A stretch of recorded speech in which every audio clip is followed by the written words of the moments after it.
Hey everyone, this is Mike Andes, and you're listening to the Business Bootcamp podcast. Today we're going to be answering a couple questions that have kind of slipped through the cracks over the past few weeks, but I wanted to answer them. A little bit of a miscellaneous questions. We're going to be talking about the branding and the name of your company, what you should be naming it, and then we're also going to be talking about when you are trying to get out of the field or really just make a company that runs by itself. So let's jump right into these questions. These are two questions that came in via the website businessbootcamppodcast.com, and then they just went to the contact page and submitted a question. Now, before we get into today's show, though, I want to say a big thank you to today's sponsor. Before I thank my sponsor, I need to say sorry for my voice. It's a little bit shot from my trip to Europe. I just got back a few days ago, but still recovering, so forgive the bad throat quality and sound. But we do want to thank today's sponsor, which is Vast Conference, and they've jumped in as a sponsor, been a big supporter of the show.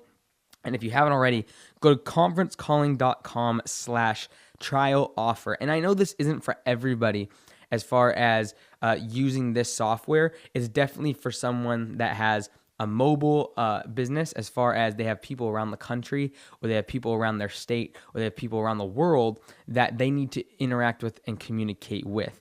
I think communication is an imperative part of your business, and we're going to be jumping into that, in a couple episodes about communication and about what certain levels need to be in your company of communication, how to facilitate team meetings, etc.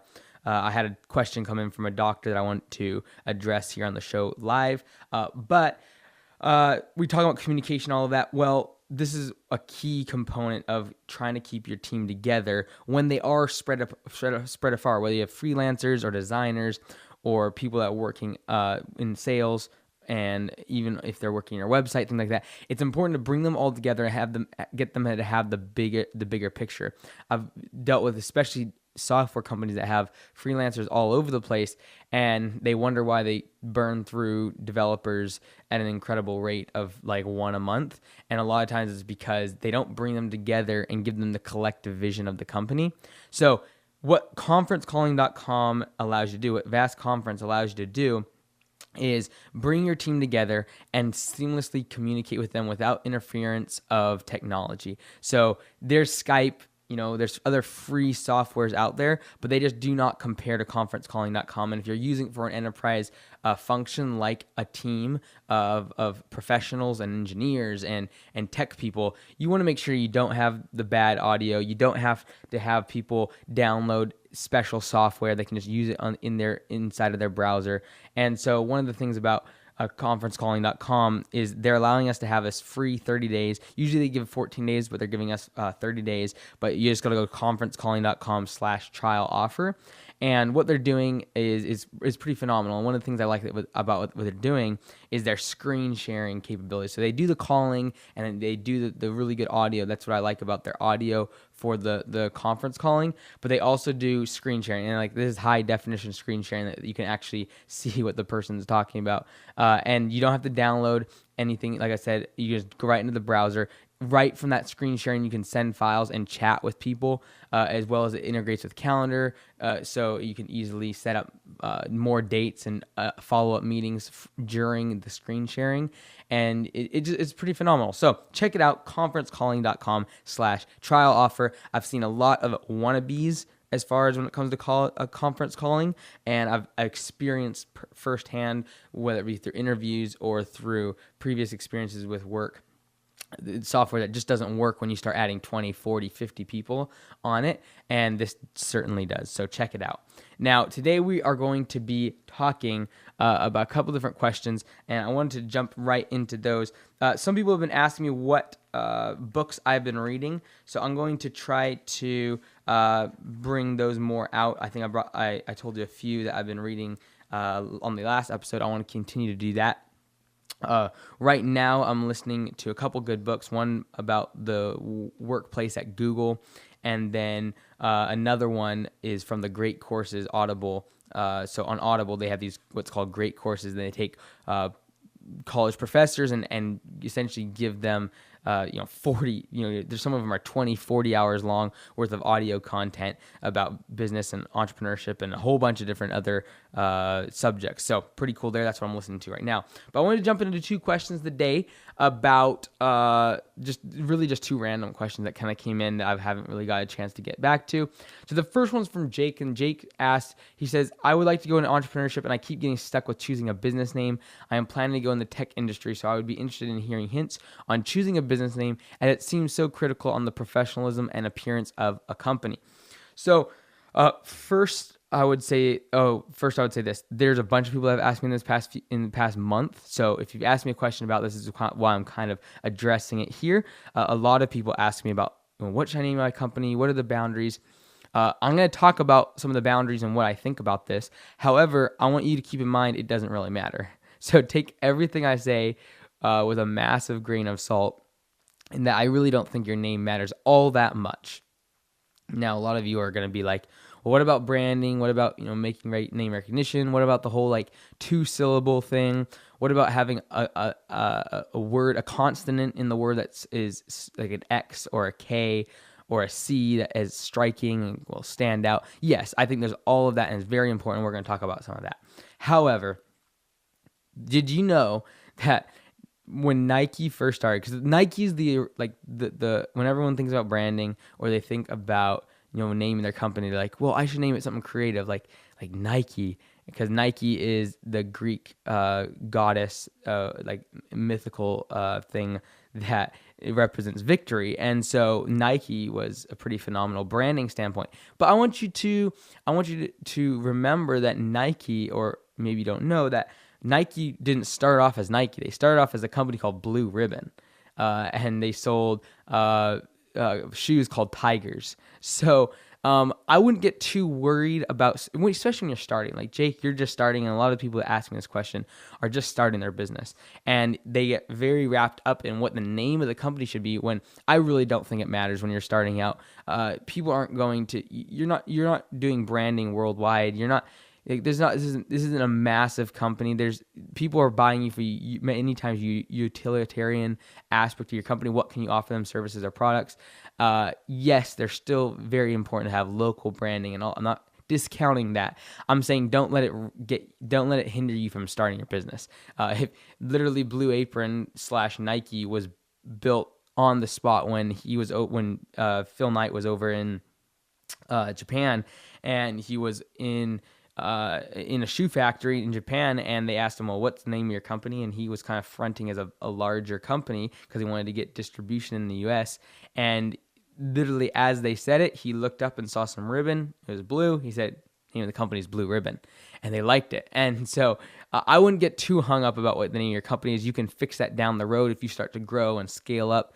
And once you get some traction, you'll start to get a feel of what works in your marketplace, what's more standard in your industry, and what your customers will know, like, and trust when it comes to naming and branding. So don't get hung up over it at the very beginning. That's what I would be saying. Just go and do. However, there are some conventions that I would push you towards using, especially if you're starting out, especially if you have a service-based business. I would not use some random name like Nike that you're going to have to train your customer on, or you don't have millions of dollars to brand and show people that swoosh, or show them that Apple logo, or show them Google is a great word and we all know it today. However, they have billions of dollars invested in making sure everyone knows what Google means, and making sure what it stands for and what it represents. If you don't have that kind of money, and if you're not going to be making a $100 billion, $200 billion company, it might be in your best interest to create a brand that is self-explanatory as far as what you do. For instance, Augusta Lawn Care Services. That's the name of my company. Our URL is AugustaLawnCareServices.com.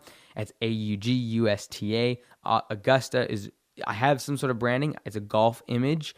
Our logo is a golf sort of theme, and it ties back to being the fact that Augusta is really the home of the Masters, the Masters golf tournament, PGA. And so that when people think about Augusta and Augusta National and what happens in Augusta, Georgia for the Masters, they think of elaborate, immaculate landscapes and beautiful, beautiful turf, and just complete obsession with the fine details of the landscaping. And so that's why I named it Augusta, and that's why we have this theme of golf, and our tagline is your personal greenskeeper.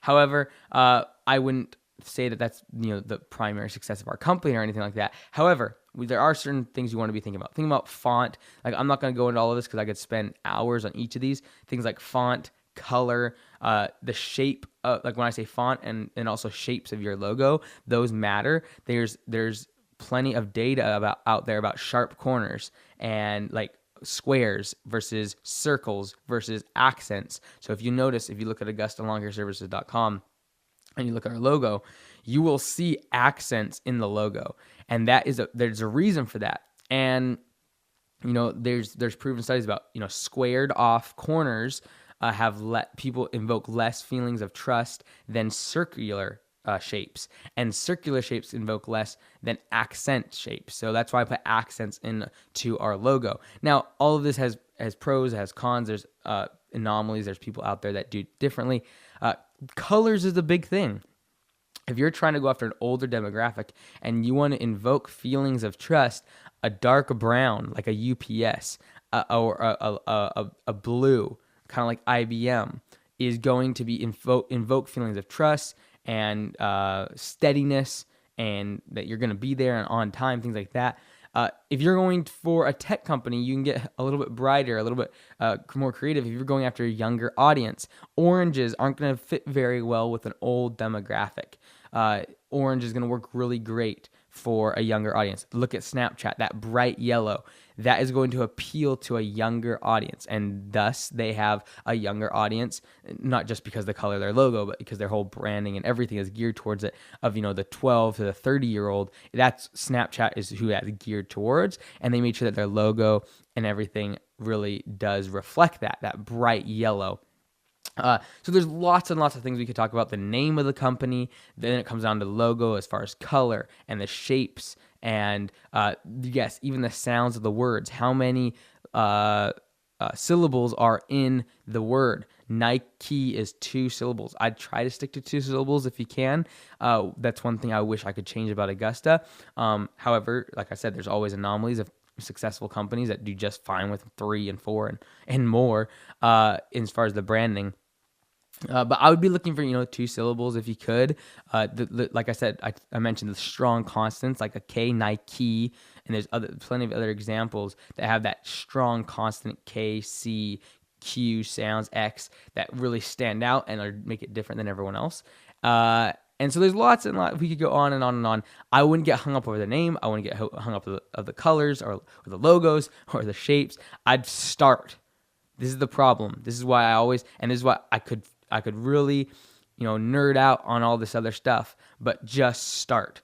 95% of the people that ask me this question about their name of their company haven't started. And so I push you just to go start, figure out your marketplace, get it to profitability, and then figure out, okay, once you actually have some data and you're not just randomly pulling numbers out of the air, because you don't have money right now to go get a test group and ask them what sounds best and what feelings they have when they hear certain words or see certain logos. You just don't have the money for that.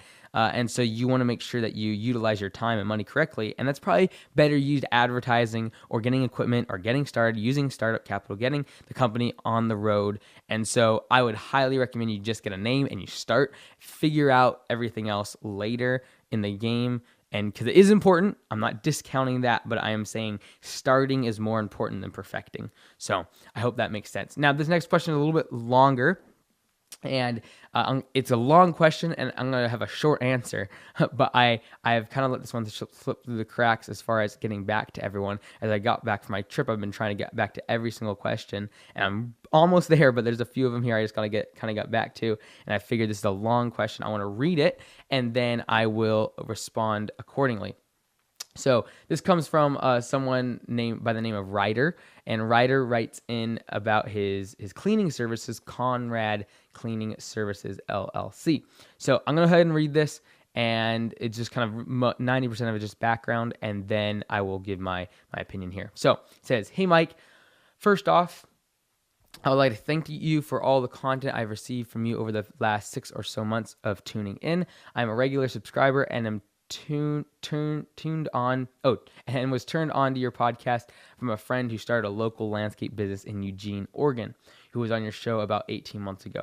There's a variety of business coaching material available out there, but so much of it bleeds out into other areas outside of small business. I really appreciate your focus and ability to convey concepts into a way that I can understand and apply. A little bit, so now here he goes. Ryder says, a little bit about me and my business. I am 26 years old. Sorry, sometimes I get caught up in your guys' writing, but that's fine. Just keep the questions coming. Here we go. She says, I am 26 years old and have worked as an employee for someone else for 12 years and recently started my own small commercial cleaning business. In May 2017, my niche and main market is the apartment turnover cleaning business. Since we began, revenue has jumped from $500 per month while I was working a full-time job to an average $9,000 per month of gross revenue after I quit my job, went full-time, and employed one full-time worker. That one-time full worker worked 35 to 45 hours weekly, and then I have one very part-time worker, less than 10 hours per week over the last 7 months. I work at most 40 hours per week myself at this point and really consider myself blessed with the kind of freedom this entrepreneurial lifestyle has given me.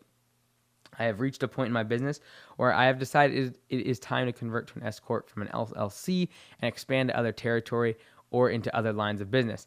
I have explored providing other services, began studying for my Oregon CCB contractor's license, and expanding into other areas, but I'm struggling with my focus on where exactly I want to take my business. To keep it simple, I want to have a business that runs itself 90% of the time without my involvement and would like some advice on how to get there. Constructive criticism welcome. Thanks for your time, Ryder. And he's from Conrad Cleaning Services in Oregon. I'll say, okay, so Ryder, I'm going to make this one short. First of all, I could dig into this question quite a bit more as far as your S Corp, your LLC. That sounds good. There's every single industry. A lot of people ask me about this sort of stuff. When to switch from an LLC to an S Corp, when to go from a sole proprietor to an LLC, and when that should be. There's really no right answer. You got to do what's right for you, and you should definitely consult your accountant. I'm addressing this only because there are other questions out there that have asked me this. And so every industry is different. Every single state's going to be a little bit different. Depending on your accountant, it's going to be a little bit different. But definitely consult with an accountant to figure out whether or not you should be switching and what the tax implications are going to be. That's the main thing. When you're this small, really the only reason you'd be switching is it has some sort of tax advantage. That's the main reason. Obviously, your liability and things too when you're going from sole proprietor to a corporation. But anyways, let's jump into this question. So essentially what Ryder's saying is, hey, I've started this business over the past year and scaled it up considerably from $500 a month to $9,000 per month. He's cleaning and he's doing it on apartment turnovers, which I think is a great business. So as I might have mentioned a few times during the podcast, several years ago, we started Augusta Cleaning Services. We ended up selling the contracts and just getting out of the business. It wasn't high enough margin for me compared to a landscaping company where I can pump equipment and a bunch of other stuff in besides just a bunch of labor. And cleaning is very labor intensive. It's very hard to charge more than $40, $50 an hour. Whereas for landscaping, there are ways to do that with equipment, efficiencies, professionalism, etc. So I find it really interesting. So anyways, I do have a little bit of experience and I love the apartment turnover business because once a property management company, once an apartment complex likes you and you do good work, you kind of have them locked in because they want to make it like it's not easy to be a property manager and have to do apartment turnovers. That is when someone leaves the apartment complex and someone else new is coming in and they have to clean the whole apartment. It's not easy to do that. It's a stressful time. Lots of work is involved for the property manager. Usually they have pressure from the owner to try to make that turnover as fast as possible.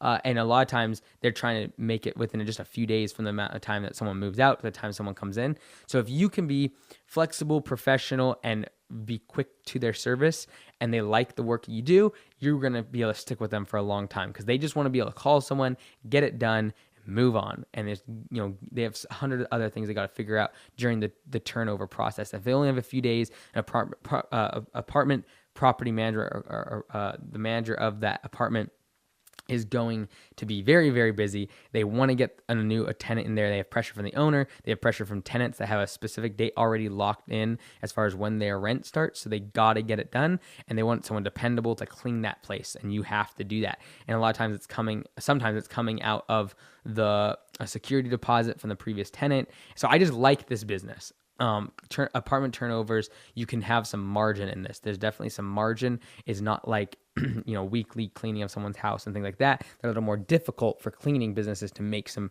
real good profit. Excuse me. So definitely this is something I like. $9,000 per month, pretty good. You're making like $110,000 a year. As far as cleaning, that's very good. By yourself with one other person, great. Now, this is where we're coming to, and this is the reason I answer this question. I want to do it quickly today and not dig too deeply into the nuts and bolts of this, because I could spend hours talking about this. And we're going to be having a special episode probably on the Landscape Business Course podcast about some specific stuff for solo entrepreneurs in the cleaning, landscaping, construction kind of sphere, or even in the professional sphere of like doctor, lawyer, things like that. There's some specific advice I want to give to solo entrepreneurs, and not solo, but just small like business, even with 1 or 2 employees. Like there's different ways of doing business than sometimes the way I talk on the podcast when you have 10, 20 plus employees.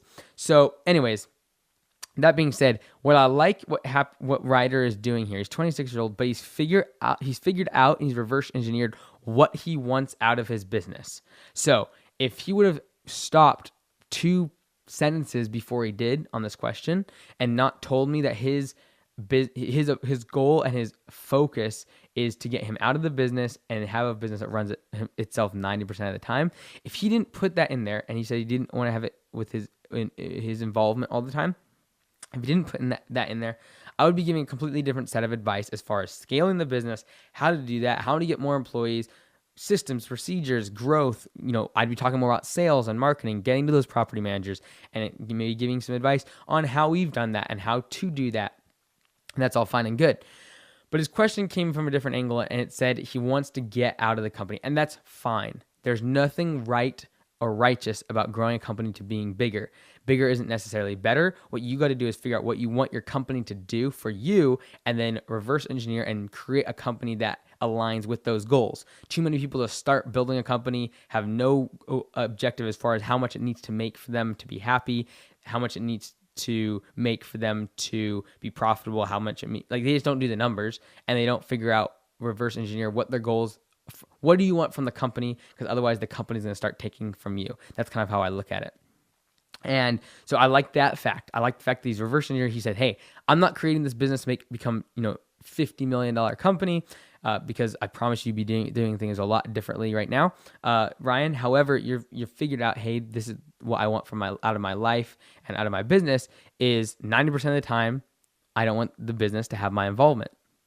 Now, this is the thing. This is the problem. And this is not constructive criticism. This is not a criticism at all. This is just a note of caution for everyone that is in the shoes of Ryan Ryder. I keep calling you Ryan, but Ryder. One note of caution is this. Think of it like this. If you want to be out of your business 90% of the time, that means that you're only involved 10% of the time. Can you survive on 10% of the profits of that company? And the reason I'm asking this question is because I find too many people ask this question about getting out of their business too soon in the process. They start getting a little bit of sales, they get a little bit of success, a little bit of money starts coming in, and then they like, oh, this is great. I can step out of the business and it'll run by itself and it'll start to make money and I don't have to do anything and I don't have to show up to the office. It's going to be easy. It's going to be great. And I'm just going to sit back and work 2 or 3 hours a week to manage this thing. This all sounds fine and good. But if you go back a few episodes, I talked about if you're not running the daily operations, someone's got to. And if you're going to hire someone to run the operations of your business, they're not going to be cheap. And so you need to figure out what is the dollar amount of gross revenue and net profit that you need to get to for you to be able to hire someone to run the business, be able to have managers in place, have quality employees that you pay a little bit more because they're not being micromanaged. How are you going to get to that place?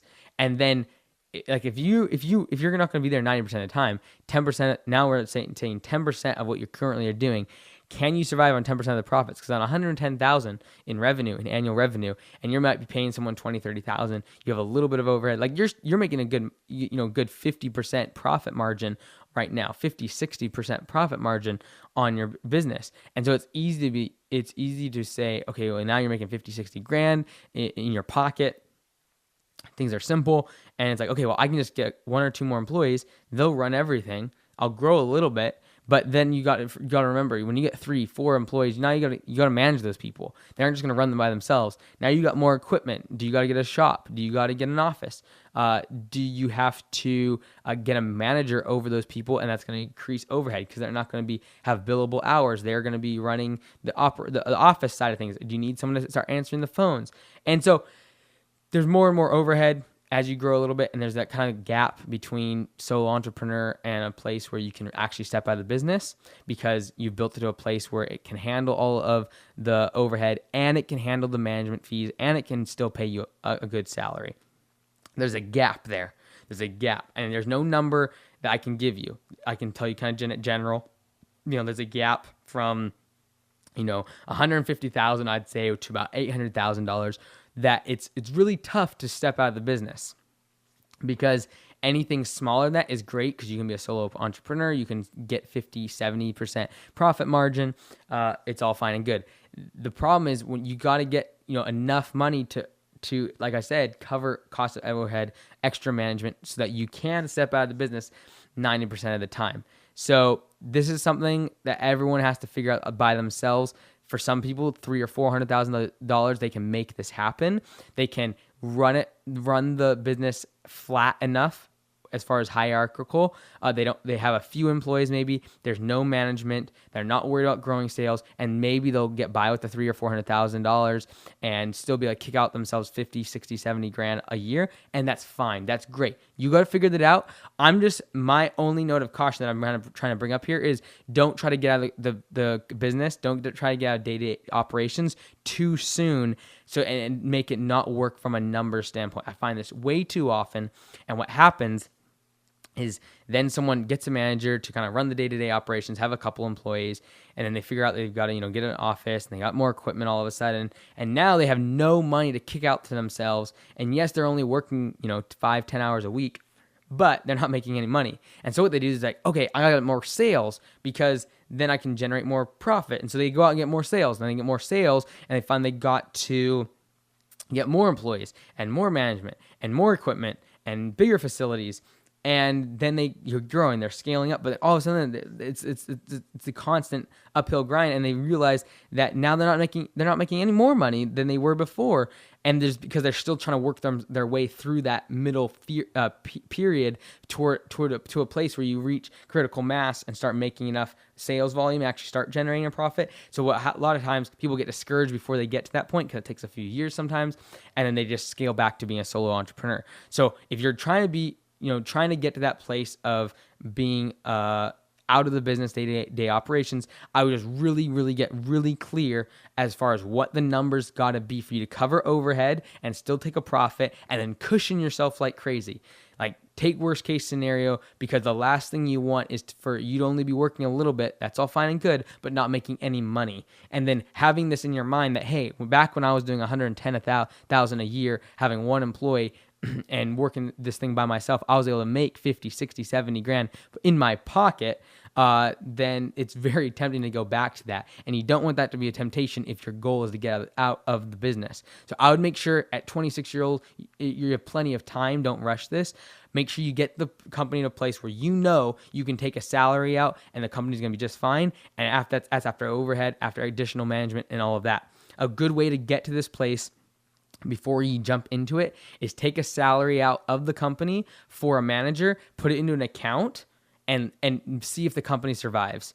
So if you can take your salary plus you're siphoning off the amount of money that would require to have a manager, and you're able to survive, and the company is able to break even at least get by, then maybe this is a route. That's the time that you can step out of the business and be able to afford it. So make sure the numbers line up as I always talk about, and everyone says, obsess about your numbers, know your numbers, and I promise you it'll pay you big dividends. So thank you for listening. Again, this is Mike Andes with Business Bootcamp Podcast. If you have a question, send me an email. I like audio clips. So, pick up your iPhone, pick up your smartphone, record an audio clip, send that to me as your question so I can play it here. I like the questions but I had to read that one. It's kind of long. No one likes to listen to me. So send an audio clip.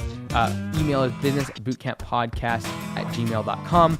And I look forward to it. So thank you again for listening. This is Mike Andes. And until next time, be great because nothing else pays.